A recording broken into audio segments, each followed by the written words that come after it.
Teacher, let your light shine community. You are in for an amazing story today as we hear from Jennifer Pinto as we discuss her journey of becoming a microschool founder, homeschool hybrid entrepreneur.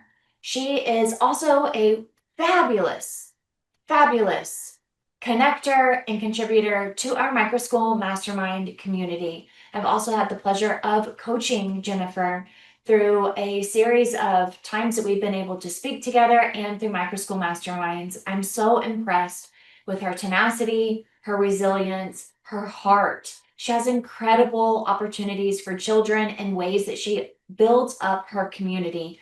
I know that not only is she going to be a blessing to the community that she still continues to serve and her students and families, but also to you as a listener and to me as well. You are going to love this episode.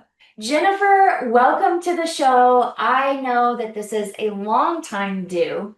I have the pleasure of seeing you on a monthly basis. I've also had the pleasure of working with you one-on-one. I am so excited to see you succeed over the past couple of years and to not give up when you face trials and tribulations. You're such a precious soul, and I am happy to introduce you to this incredible community of people that listen and are learning and want the inspiration to continue on this journey of reimagining education. So, without further ado, Jennifer, please tell our audience all about yourself and how you got to this part of building your microschool and homeschool hybrid. Yes, thank you. First of all, Mackenzie, so much for giving me the honor to being on this podcast and just sharing our story with you. So, um, I have been in the education field since 2000, either as a um, substitute or teacher assistant. And then in 2022, I resigned and came home to homeschool my daughter. And I just saw a need for um, education for other families who are wanting something different, Yes. something outside the box. And I met a lady who had the same desire, and she told me, she says, you need to start a school. And so we did together in 2023. That is fantastic. Tell me about the the lady who had the courage to bring this up to you. How did you know her? Okay, so I had first initially seen her at the library because I did a lot of tutoring at the library, but then we were at a women's retreat together. Oh, And that retreat was really focused on intercessory prayer. And I oh, spoke up and I said how the education system was really just been a burden on my heart. And it was also on her heart. So the next time I was in the library, that's when she stopped me. Caitlin is her name. And she stopped me and she said, okay, let's start at the school. And it's crazy because I had at least four people before that tell me, Jen, you need to start a school. And I'm like, but I'm not an administrator. I don't have my master's, because that's what I thought we would need to have a school. And then I just started to dive into knowing the laws of Iowa and how we could start a micro school or a hybrid school under the homeschool umbrella. And so we just started this trek, this journey. A lot of phone calls to the state of Iowa Department of Education, homeschooling lady, and just a lot of even phone calls with attorneys to see if we're doing everything right legally. And that's how we just marched on and did it. and you are studying at, is this the same library that you're studying at where this conversation really started? Yes, it is. That is so cool. I love Yeah. that you Yep. are bringing it back to the simple things of life, of just this divine connection and as you mentioned, this intercession prayer. This was where the crossroads were. It was at this Yeah. library we're recording today. I talk to so many people who step out and begin their micro school journey. And I'm so impressed by the people who say, I started by calling the state. I started by trying to figure out, can I even do this? Can I look at the laws? Can I Hmm. look at the legalities? What did you find as you were researching this information with the state of Iowa? In the state of Iowa, because we're not accredited, we would fall under the homeschool umbrella. And then with under the homeschool umbrella, there's like four different options. And so we really have to be careful when we do bring kids in. And when we bring kids in, we're tutoring them. Um, and we have to be careful because there's an option where if they're under option IPI, which is individualized instruction, then I would not be able to get paid and I can't have more than four kids. So it's very strict. Yes. And so we have to look to see, and I think that was the biggest hangup is talking to the attorneys, understanding the verbiage, the language, because even the language within that law is not very clear. Yes. So Kudos for seeking out that clarification. How did you actually get in touch with an attorney? How did you know to do that? um so there is an attorney that actually launched a classical Christian hybrid school, and I got in touch with him. He's invited me to come and look at his hybrid school, and we talked about everything from the law to even going to a nonprofit or bill or setting up a nonprofit in relationship to our school because we are an LLC. Okay. Did you ever get the nonprofit arm or sector of your LLC? No, we did not. Nope. After talking to him and just our vision is more to stay that small micro school. Our vision is not to grow in one area, but to plant in multiple areas. And Oh, so we, at this point in time, Caitlin and I, we do come back to this discussion. We come back to the nonprofit. We come back to the, do we want to be accredited? And right now, we hear the Lord saying no in this moment. for So, sure. and that's what we do. That's what we've done since day one is we just bring everything to the Lord and we're asking him to guide us.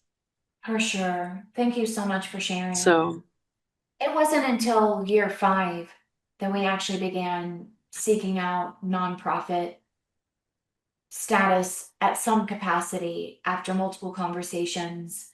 We found that keeping the LLC, actually turning it into an S Corp. We started as an LLC, we moved into an S Corp after talking through with many attorneys and tax professionals, business developers.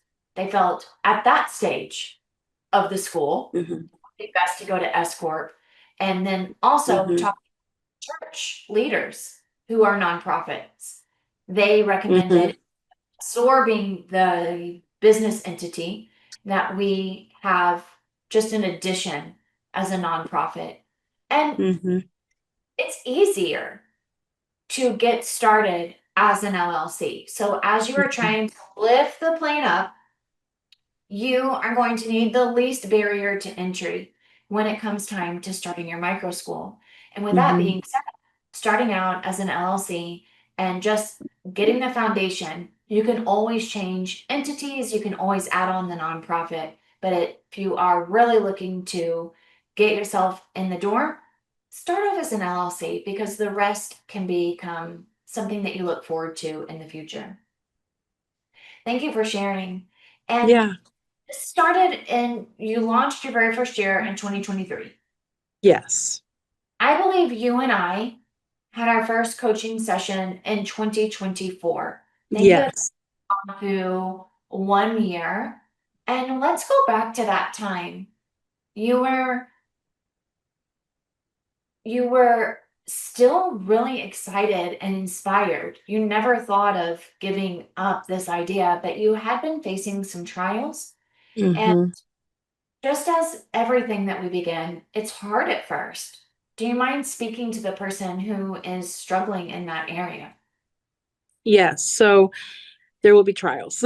And There are trials. there this is reality. And the trials look differently. My trials this year will be different than my very first year. Yes. But to speak to that person has a vision and who has a calling to do this, know your why. You've said that a couple times, even Microschool Yeah. Master. Know your why.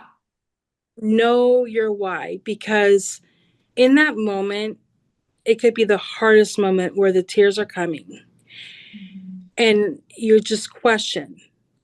Just Mhm. remember the why. And for my why, it was because the Lord called me to save the children. That's beautiful. And to know that I was given a purpose to not just educate, because it's not, for me, it's not just about the education. It's about discipling our future people, I just love, to send them into the world, yes. and to allow them and to help them to see God in everything, to cultivate hearts of worship. Mm, And so just knowing your why, that that's huge, is just knowing your why. of course. I have a question about the why, and I'm wondering, has your why, which is absolutely foundational whenever you said you are called to save the children. I'm sure that is exactly what you heard from the beginning. Has your why expanded? Like after starting, has your why expanded or has it changed in any aspect? I don't i don't think it has right now. I think it's just really what the Lord's just it's very simple. I think what the Lord's calling me to do, and that's to bring kids into our school that will get the gospel, That is that will beautiful. know the truth, that will grow up not confused. Yes, yes. And so I hear from you, it was an unshakable, undoubtable Hmm. calling. This is your mission. Yeah. Do you share that belief, that mission, that calling with families? Yes, we Oh, do. I love Yeah. that. Amazing. So you know and you're strong in Hmm. your that you can even verbalize it to others. Yes. Alex, tell us more about the students you served, you that you do serve. In addition to, has it ever changed? Like, did you start serving one group of students or type of students and then it's changed over the past couple of years or remain the Yeah, same? I feel like it shifted. Like our first year, we started off in our K through eighth program. We had 6 students starting off first year. A couple of them were already from homeschool backgrounds. Um, and then we did have, well, my one student did come from the public school. Um, and then our high school, we had 6 students, and a couple of them were going into their second year of homeschooling. So we've had a good variety. We've had homeschool, we've had public school students come through. Our first year, we did graduate 2 students. They were coming in as seniors. Yeah, Wow. and one of them, just a great success story. She was struggling in the public school. She graduated, and I just was talking to her mom, and she's doing great. She's worked her way up to management position in her job. And so just, That's it's really gorgeous. cool to see how um, Logos was able to help be a Yes, part of her success in graduating. absolutely. Tell us about the name of your program and how you Yes, came, we are Logos Homeschool Academy. and how did you come up with the name? So Logos in the book of John, it says in the beginning was the Word, and the Word was God, and the Word was with God. And so we strongly believe that the Word is foundation, but also that God spoke the Word, Mhm. and so everything is centered around God. We do not compromise God in our school. God is in every subject. We try to point out the gospel with all our subjects. Oh, that's amazing. So, And like in math, God's a God of order. You know, you look at the creation and how He created it. There's an order to His creation, I love and that. that's how math is. So, Yes, thank you for sharing. Every time I speak yeah, with you, you always have a droplet of goodness, and you always have such a great collaborative heart. I remember even whenever we spoke in July specifically, you are pretty much at every single Microschool Masterminds group coaching session. And this one specifically in July, we were talking about building community. You were talking about having a luau and some things that you were doing for your school, some specific ideas that you had. And I was just taking notes. I was learning so much myself. How have you built community in your school, especially as a homeschool academy? I think right now just offering enrichment classes. So these enrichment classes are for any homeschool family within the community. They don't have to be enrolled at Logos, but they're also available to students even within the public school because our classes are held on Wednesdays in the afternoon, and that's our school district's early out days. Okay. So, like yesterday, we just had our first STEM class for K through 6, and it was so fun. The kids Oh, loved it. And so we really want to be here for the community, for families even within the public school system, just to offer. We've had Spanish class in the past, STEM. Um, October, November, and December, we're having a 1 day class with specialized um, niche. So like my friend, she's going to come in and teach us how to preserve food. So they'll learn how to make jam and then can it. this is so cool. And then November we're doing herbalism, so she'll come in and she'll teach them about the herbs, and then they'll make like a nighttime tea. Oh, nice. I have some Yeah. logistics about this as well. So, you are creating these special classes. Mhm. Anyone, no matter if they come to your academy or not, they can Yep. come to classes. So, is there a charge for the class? There is a small charge. If it's like an 8 week, it's like so like right now our STEM, it's 8 weeks long, and it's $80. Amazing. And they come once a week Yep, once a week for an hour.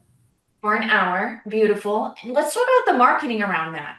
How are you getting yourself out and marketing to families who are not necessarily aware of Logos Homeschool Academy? I do a lot on Facebook through our local community Facebook page, Story City. That's the town, small little town we're in. It's a little farm town, like say 3,000 people, maybe Wow. less. Um, but we are near Ames, which Ames is ISU, Iowa State University. So a college town. So we're like 15-minute drive north of Ames. So I do have a family who come from Ames. I have a family who comes almost 40 minutes away. They're Um, there. but Huh, yeah, so well, yeah. So and a lot of it's word of mouth too. of course. Word of mouth Yeah. marketing, showing up on Facebook, posting in Hmm. homeschooling groups. Very, very Yes. effective. Very Yeah, effective. I do post. So my teacher assistant this year, she is actually the president of one of the homeschool co-ops for another county. And Oh, so she has posted for me. So well, I yeah. think that was a really great segue into what does your day look like at Logos? We start off with Bible class, and we have all K through 8th. So we are like a one room house style. We have K through 8th. And we start off with Bible. Our high school is in another room, and they start off with their Bible. And then the first block, which is before recess, we do our math, grammar, spelling, writing. We do those subjects. And depending on the day, some days are more student directed, which I like. I like the kids to really take ownership and lead their what they want to do. If they want to do math first, grammar first, and then after recess is our geography, our science, and we do that. And we are part time, so we meet from 8:45 in the morning until 12:15, Okay, Monday through Friday, Monday through Thursday. Monday through Thursday. So you take off on Yeah. Friday. Yes, or there might be like we have a field trip coming up next Friday. We're going to an apple orchard. We'll be doing a tour where they show us the process, everything from doing a tour with the apple hay rack or a hay ride through the apple orchard. Then they'll show us the process of from picking the apples and showing us what they do, like how they make the cider. And then yeah, it's we did it last year and it was amazing. It was really knowledgeable of what Yeah. they and nothing goes to waste. None of their product goes to waste. Wow. Okay. This is the perfect time for those who are looking for a field trip to be thinking about your local pumpkin patches and apple orchards and ways that you can really think about that harvesting time of the year. I would like to know, as well as the audience, how you began choosing curriculum in addition to keeping it connected with when kids go home. So the curriculum, let's see. I had taught previously at a classical Christian school, so I do have a classical Christian Yeah. methodology background. Um, and so there are some curriculums I just won't ever be able to depart from, like Right. the Shirley English grammar. I've heard about that. It's pretty phenomenal. I do like to bring in curriculum that has like a lot of songs or chants Mhm. for the younger kids. So that one does. I also like spell to write and read. Oh, It's pretty amazing for students who struggle with spelling or even reading. So those two pieces I will not depart from. They will stay with us. Math, that's been a that's been a touchy one, like which is the best math. Right now we do have a variety of math going on in our classroom. We have dimensions math, which is more like a Singapore. Yes. And then we have math UC for our pre-algebra. Oh, that's fantastic.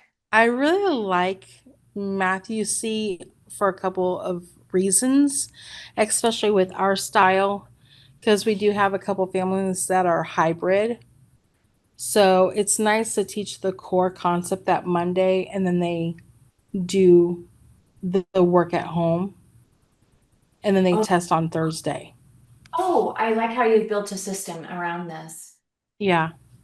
When you think about all of the parts that go into running a micro school, such as the curriculum we just spoke about, creating systems, creating the homeschool connection, then you've got marketing, you've got finances. What do you think has been the the hardest part of the all of the little domains, from moving from being a classroom teacher to now actually owning and running a business, a school? What's been the hardest part? Which sector? Oh my. Um, Not curriculum has not been difficult. I did add on my father's world, Oh, okay. Yes, I've and heard I of love it. I this. love it. And we will be bringing that in. I think that's going to be our foundation from now on. Um, but I would have to say, organization and time. Oh, I think okay. the time is huge. Because when it's just like you and one other person or you, it's you're wearing all the hats. Yeah. Because really, if it's about marketing, it's about the time to get the marketing done. Mm-hmm. If it's about the finances, you know, um, getting that done. I have to say the organizational aspect. I had in one of the summer coaching sessions, you had Yeah. posted the file system of the weekly file folders. Oh, that's helpful. And I did that, and it is so helpful. Like, I'm not, running around Monday morning trying to get papers together. It's all in the file. And I'm even teaching the students to be responsible. Okay, go get your folder, hole punch, put it in. Oh, So, I even creating a system for them. sure. I think we get really caught up in how to serve the students and what systems work best for them. And then we lose ourselves in the moment. It's kind of like in Yeah. motherhood, where you take care of all the kids and then you just lost your own self. So, Mm-hmm. going through the process of how you organize and what makes sense to you and what is effective for you, it may not be for everybody, right? But at Right. least you feel grounded. At Yes. least you have a system. It's a visible system, a visual system for you. It's a Mm-hmm. tangible system for you that you've been able to process through. And then once you get the hang of it, then you can teach that type of a system to someone else. You become a master of the system to then be able to teach it. But Yes. when we're in the thick of trying to figure it out for students and we think this one system is going to be great for them, but we've actually never tried it ourselves, right? So I'll give an Yeah. example even with my daughters. My oldest daughter has carried around in her middle school backpack 7 notebooks, 7 folders. That works for her.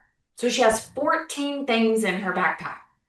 Green notebook, green folder for science, yellow, so on and so forth for every subject. Mm-hmm. So I sent her, now I would not organize like that, and that's okay. But Mm-hmm. I know that I need just one folder. I need one bucket that has all of my files that I need for finances. I've got one bucket that has all my files for curriculum so that it's separated, but I've got one. So my youngest daughter, she went with my oldest daughter to go school shopping. And of course, my oldest daughter is like, you need 7 folders, then you need 7 notebooks. And for my youngest daughter, she can she can handle one. We need one notebook and one folder. And I asked her the other day, I said, Jolie, I told her, I said, I think you just need one notebook, one folder. Just put it all together in one folder. She said, okay. She comes back the other day, she pulls out a folder, and I noticed she had an English paper and a science paper. I was like, oh my gosh, Jolie, good job. You actually went down to one folder. She goes, yeah, I did. And I said, where are your other notebooks and folders? She goes, I lost them. They're somewhere all over the school. And so it just goes to show that um, the way that my daughter Joliana and I operate together, I knew for my oldest daughter, I never really had that organization system. So I really wasn't able to show her a really good platform for keeping all of these subjects in a compiled way. And I missed out on that opportunity. But once I started strengthening myself and strengthening my organizational systems, I was then able to it was able to convert over to my daughter, and it's converting over. I see the systems that have been working for me over the past few years. I see our whole child developer, our director. She is like, how do you keep it all together? I like that notebook system that you have.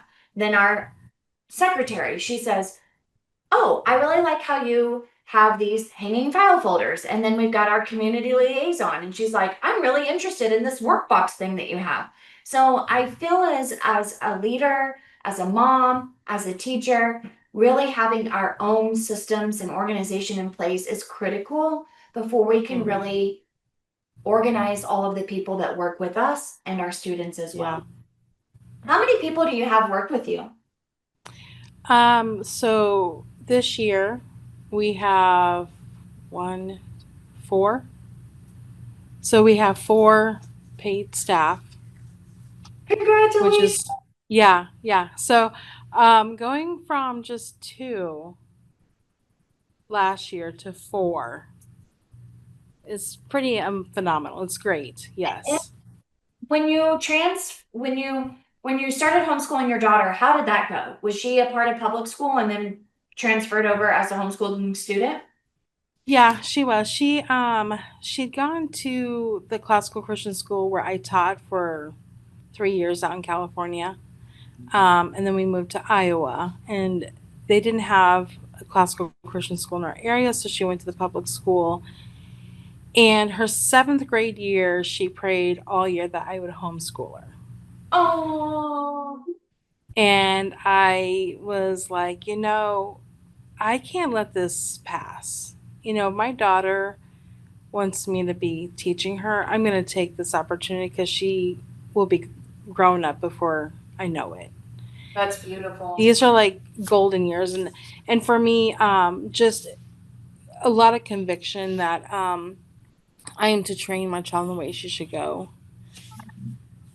And so I just really felt that conviction, and I told her, I said, know your why, because it can get tough, because Yeah. once you're out, we're not going back.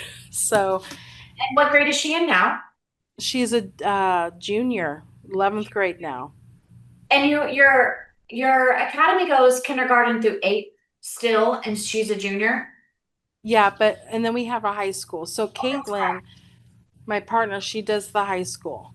Oh, that's fantastic. That's So we beautiful. are K through 12. How did you actually come to know the Teacher Let Your Light Shine community and the podcast?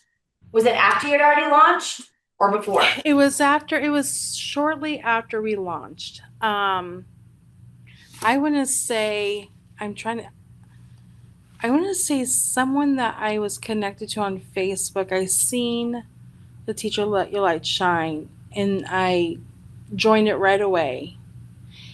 And yeah, I've been a part of it since. And then when the Microschool Masterminds launched, I'm like, I have to be a part of that. And that's something to, like, that's even in our budget, like it's in our school budget because it's my development. And so that's something I've kept, Kayla and I, when we talk about the budget, I'm like, are you okay? We still have this. And yes, because it's been so helpful. It's just been a blessing to have that support. Thank you so much for sharing. I'm so proud of you that you actually have it as a line item in your budget. You know, Yes. one of the components that we talk about in Microschool Masterminds is about having a sustainable model and able, in order to have a sustainable model, you have to know what makes it sustainable, Yeah. and you have to have a sustainable system for your finances. And there are modules within Microschool Masterminds that are self-serving that people can go. We teach about profit first. We show all of the visuals about how to organize your finances and your bank account. We do how to have line items. I actually show you a spreadsheet with the line items, and it's very critical. Do you actually handle the budget for your school or does someone else? I currently do, and I'm really praying for someone to take over for me. Like, I'm wanting to find a trusted person that I can hand it off to. Just I just for a couple reasons. Like, I don't want to be the only one, overseeing the budget. So for protection, but also I just need someone else to do it. Yeah, I So understand. that's been something on my heart for a while, is finding someone who I can trust with the budget and just hand it over. Sure. And that takes Yeah. time. First off, you got to Yeah. come, you want to learn about it yourself. And I think Mhm. the first couple of years that I did the QuickBooks and did the tuition and did the billing, it was for a reason. I was educating myself. I was in the know of the numbers. I had to know the numbers before I could hand it off and teach someone else how to do it. And then Mhm. once I really did release that responsibility, I learned a lot. It's took a process of finding someone, teaching them. So it's not just like over the weekend, I'm going to find someone to outsource financing to. No, Yeah. it's a step by step process of how we actually make that work. And I'd be happy. Thank you for sharing. In one of our Microschool Masterminds sessions, I'd be happy to share the process that I went through to finding someone to help me to take over the books, to help me to take over tuition and invoicing, to help me with our taxes. It in and of itself is a Mhm. project with multiple steps, and Mhm. it's worth diving into because number one, you need to know your money and you do need to know where it's coming from, where it's going, so you can make very informed decisions. Yeah. It is a stewardship to be able to have parents trust us with their children, to trust us with their Yeah. resources. And so we Yeah. take it to heart and it is very serious. But at the Mhm. same time, we do not have to wear all of the hats. And if it is something that you are ready to release, I truly believe if you're given the right, if you're given the steps and the framework for how to break it down, to release it, and to give yourself the time that it's going to take probably 3 to 6 weeks to really be able to fully offload it. And then you know Mhm. what's really great? You just have once every 2 weeks, once a month meeting with the person who's taking over it. And then you have so much more insight and you're not in the weeds, so to speak. Yeah. Thank you for all that you have done in our Microschool Masterminds community. You ask great questions. You give so many fantastic ideas. You are there for the prayers. You are there to talk about the wins. You're also vulnerable enough to talk about some things that are pressing on your heart. And I'm so proud of you for sticking to your why and for being resilient during the hard times. I believe that God has blessed your obedience and He will continue to bring the children to you. How many students do you have?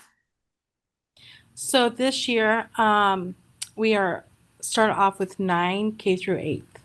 That's beautiful. Yeah. So last year was a tough year, and because of a location move, we lost some families.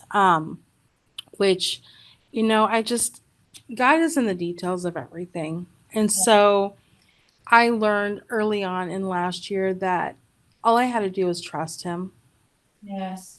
and just be content with the season that he had us in. And so we started off with, well, first of all, going back, our first year in January, we doubled. So we went from 6 to 12 Wow. that first year. And then the second year, it scaled back to 2 kids. So, yeah, it was like the Lord really had to work on my heart and just allowing, helping me to be okay with where we were. And it really was because my little boy was in kindergarten at the time. I just adopted him on the spectrum, coming in with just, specific needs. And so it really allowed me to help him more on that one on one. And I did have my amazing aunt come in and help with him as a volunteer. But that year, it was that season was for me and him and for me to establish like a routine for him. And then that January we doubled to 4 kids. So we have doubled every year. So I'm like, okay, Lord, I don't know if I can double in January this year because I would be, you know, 18. So anyways, yeah, we start off with 9 kids this year That in is our beautiful. K through 8. And thank you for sharing your testimony and your journey. I love the fact that you were able to be content and to see the reason why you didn't have as many students because Mm-hmm. God wanted you to focus on your. Yeah. I also think it's super important that we collectively understand that as we build this micro school, this is not our whole life. This is a piece of our life. This is Mm-hmm. an arm of our life. We are mothers, we are Mm-hmm. teachers, we are spouses, and the development of us as a whole person as a teacher. When we choose to build a micro school, that does not mean that it takes over every component of our life. And it's Mm-hmm. very easy for that to happen as a teacher, for that to happen as an entrepreneur. It's incredibly important that we speak to the teachers, to the mothers out there who have children with special needs, who have situations going on in their life personally, that Mm-hmm. we are stewarding our micro schools in a way that is fantastic for our community without losing ourselves. Because if we lose ourselves in the process, we're serving no one with the intention that we had ultimately set out for. And that's hard when you are in a season of constraint. And so you went from having more students to then going down to 2 students. Most people would be Mm-hmm. like, I would have thrown in the towel at that time. Many people would think that. And you still held on. You went through an adoption. Congratulations. That is Thank you. just so heartwarming. You took on a special needs situation that called for your attention. You also were through the adoption process. That is a huge project, huge life transformation. And it's no wonder God will only give you as much as Mm-hmm. you can hold. And he knows that. And for you to set still, even though you probably were kicking and screaming at times and trying to figure out what it is that happens next, you were still able to accept where God had you during that season. Yeah. And I think that's one thing that I would also love to share with just, someone who is wanting or in a micro school, um, launching it or have been in it, just knowing that our peace comes from God. It's not from the situation. And it's um, when we are able to just give God control, he has the big picture. Of course. And so that's just what really kept me going last year was just knowing my why and knowing that um, God's in control and He had everything worked out. And now this year we have 9, and we have such a sweet group of kids. Oh my, they are so sweet. So Oh, yeah. so precious and rejuvenating to hear. I also know that during the times that we have struggled the hardest at Lighthouse Learning, it was very easy for me to think I did something wrong, to put Hmm. blame on myself, to Yeah. shame myself. And Hmm. maybe that is a fear that I've needed to overcome. Maybe it's a stronghold in my life that was specific to me. Other people, my husband, he wouldn't shame himself. He wouldn't go to the Lord and say, "What have I done wrong, God?" He would be like, "Thank you, Father. I'm grateful that this is a situation that I know that I can hear from you, that I can lean in on you. I'm gonna wait. I know there's gonna be greatness." But for me, I'm over on the other side of the couch going, what have I done wrong? What should I have done differently? Is God punishing me? Is He mad at me? Is this it? Is it over? And it's how we Hmm. handle these situations. But God, He is a good God. And He is Yes. merciful. And has kindness. And He has love and compassion and goodness. And I wasted a lot of time and a lot of energy and resources and happiness by looking at it with a heart condition as that. And so, Yes. if there are people who are going through struggling seasons, Hmm. and why you aren't seeing the growth that you're having or the success that you thought it was going to be, Hmm. really check your heart and spend some time that knowing that it will work out in the end the way that it is supposed to work out. And you are not to feel shame and to have to berate yourself. That there are situations that have to naturally happen because every time we've come out of that situation, it's been glorious Yeah. and Yeah. it's been better on the other side.